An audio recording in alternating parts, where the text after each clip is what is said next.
നമസ്കാരം. മലയാളി വാർത്തയിലേക്ക് സ്വാഗതം.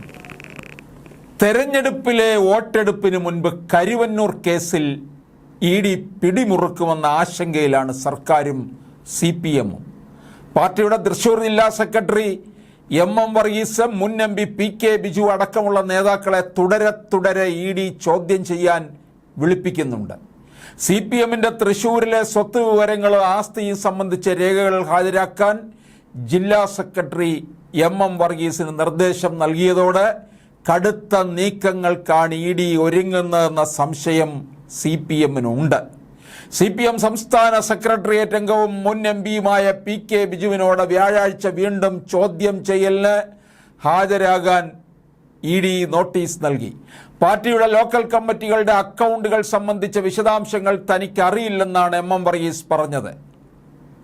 അതിശക്തമായ ത്രികോണ പോരാട്ടം നടക്കുന്ന തൃശൂരിൽ കരുവന്നൂർ കേസിൽ മുഖ്യ പ്രചാരണ ആയുധമാണ്.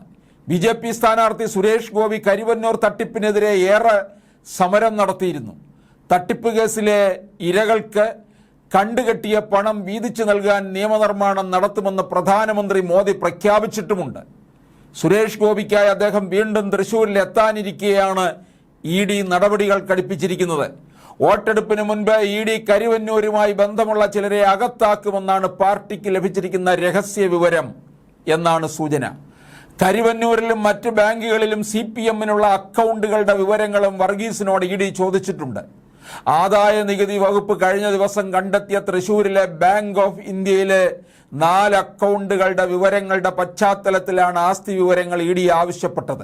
ബാങ്ക് ഇടപാടുകളിലും വിശദീകരണം, സതീഷ് കുമാറുമായുള്ള ബന്ധവും സാമ്പത്തിക ഇടപാടുകൾ നടത്തിയിട്ടുണ്ടോ എന്നും ചോദിച്ചു. ബാങ്കിലെ തട്ടിപ്പിൽ ബിജുവിന്റെ നേതൃത്വത്തിൽ പാർട്ടി നടത്തിയ അന്വേഷണത്തിലെ കണ്ടെത്തലുകൾ സംബന്ധിച്ചും ഇഡി വിവരങ്ങൾ തേടുന്നുണ്ട്.